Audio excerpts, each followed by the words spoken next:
Here at home, the effects of Hurricane Michael putting county officials on alert, closing several popular beaches. Channel 5's Cecilia Gutierrez spoke to Cameron County's Beach Patrol chief, who says beach closures like these only happen a couple of times a year. Right now, the eye of Hurricane Michael is about 650 miles off the Texas Gulf Coast. Now, even though Michael is set to hit the Panhandle of Florida by Wednesday, that doesn't mean that some of the storm's effects won't be felt here at the Texas Gulf Coast. Ray Pointer comes to Boca Chica Beach often. He says when there are beach closures like today, it affects his daily routine. Big time, yes, it does. Because the beach is just a great place to come.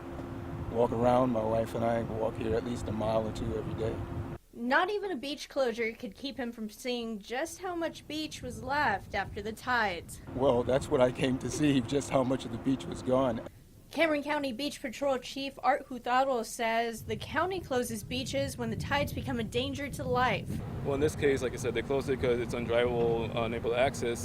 During direct hurricane or near hurricane hits, where it becomes a complete risk for life, even being just on the sand, they'll close down the beach. He says with the combined high tide and swells from Hurricane Michael, even the strongest swimmers will have problems. Making the water conditions more dangerous. We have pretty big waves, more than unusual. This only happens a few times a year. The rip currents are extremely dangerous, and the beach itself, where they've closed, is pretty much undrivable. The National Weather Service has issued a coastal flood advisory until 7 a.m. Thursday because of the disturbance in the Gulf. Yeah, it's hitting Florida, and that's way off, but we're still feeling the effects directly. The entire Gulf Coast is feeling it.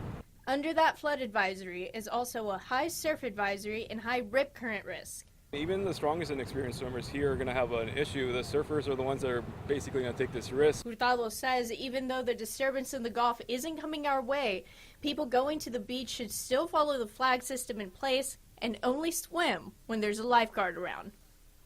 Now, even with the combination of the high tide and the swells from Hurricane Michael, a couple of beach accesses do remain open on South Padre Island.